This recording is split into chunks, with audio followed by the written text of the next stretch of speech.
Hi there! Today's recipe is for a butternut squash and onion galette. What we're going to do first is make the pastry dough. So I've set up my food processor. Even though the recipe actually calls for doing it by hand with a pastry cutter, I prefer to do these types of things in the food processor. So what we're going to start with is 1 cup and a quarter of white all-purpose flour. And the key is to keep this really cold. I actually had it in my freezer. I normally keep my flour in the freezer or the refrigerator to make it last and keep fresh longer. We have a 1/4 teaspoon of sea salt. The recipe doesn't call for this, but I thought it would be nice because there's sage in the rest of the recipe. So what I'm going to do is split it between the crust and the filling of the galette. So what I've done is I've chopped up this really nice organic sage that I had in the spice cabinet from Williams-Sonoma, and I'm going to add it to the dry ingredients and some on the counter as well. So what I'm going to do first is blend this slightly in the food processor. Actually, I'll just coarsely power burst it.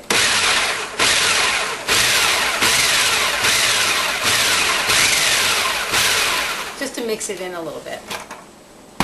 Now I'm going to add 1 stick of butter. This also was in the freezer, and I've cut it into little 1/2-inch cubes so that it's easier for the food processor to handle, and hopefully it won't all end up in the bottom of the food processor. Okay,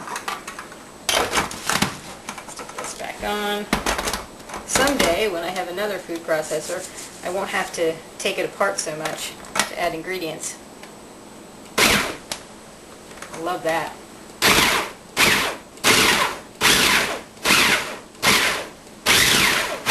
So what I'm looking for here is a coarse meal.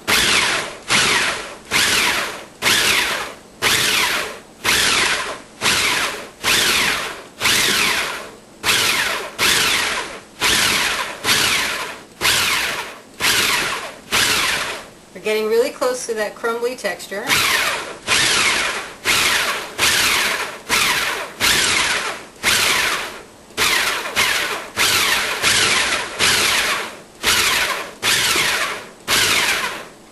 So this is what it looks like.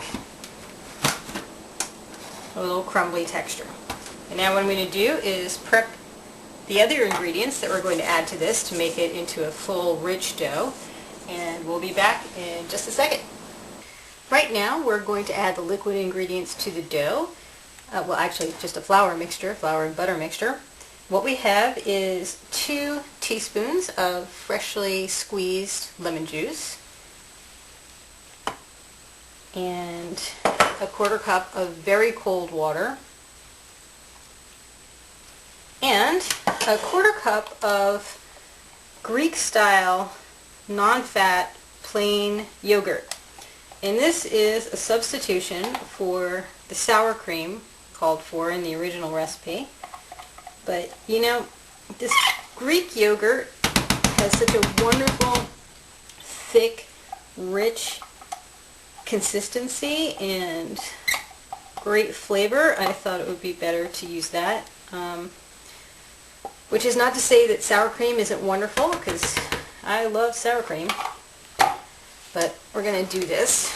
Oh, I'm going to put my top back on.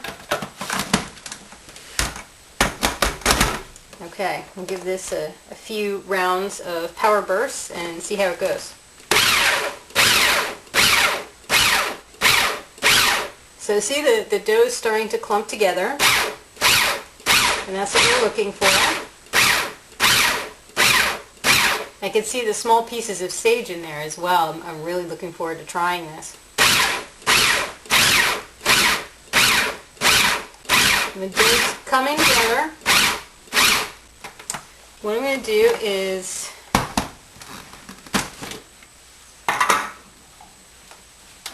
pull off some of the the dough that's been sticking to the bottom. It's a pretty sticky dough, but what we're going to do is collect it when it's done becoming a dough in the food processor, make a disc out of it, stick it in the fridge for about an hour so that it chills, and then when we take it out again, I might do like a little brisk kneading and then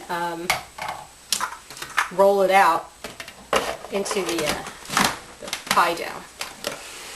Let's give this another couple of shots here. Oh.